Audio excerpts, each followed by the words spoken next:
Hi అండి. Welcome back to my channel. ఇవాళ నేనేం చేస్తున్నానో తెలుసా? కాకరకాయ ఫ్రై అనమాట. పిల్లర్‌తో అయితే ట్రై చేసినా. ఇంక ఇది మన వల్ల కాదులే అని చెప్పేసేసి పిల్లర్ నుంచి చాక్కయితే షిఫ్ట్ అయిపోయాననమాట. నీట్‌గా అయితే దీంతో మొత్తం బెరడంతా తీసేసి చిన్న చిన్న ముక్కలుగా ఇలా కట్ చేసుకొని వాష్ చేసుకోవాలనమాట. వాష్ చేసుకొని ఇందులో కొంచెం పసుపు, అలాగే ఉప్పు వేసి మూత పెట్టుకొని ఇలా మొత్తం కుదిపేసామనుకోండి మంచిగా కలిసిపోతుంది.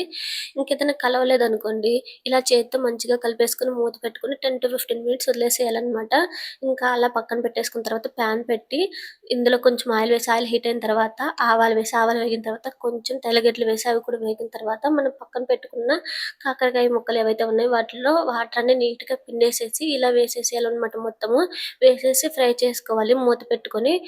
లో ఫ్లేమ్‌లో అయితే ఆల్మోస్ట్ 20 మినిట్స్ వరకు ఫ్రై చేసుకోవాలి. అలా వదిలేయకుండా మధ్య మధ్యలో కలుపుతూ ఉండాలనమాట. లేకపోతే నా మొహంలాగా ఆ కాకరకాయలు కూడా మాడిపోతాయి నల్లగా. ఇంకా బాగా కుక్ అయిపోయిన తర్వాత ఇందులో ఒక టేబుల్ స్పూన్ వరకు కారం వేసేసుకొని కలిపి ఒక 2 మినిట్స్ ఉంచుకోవాలి.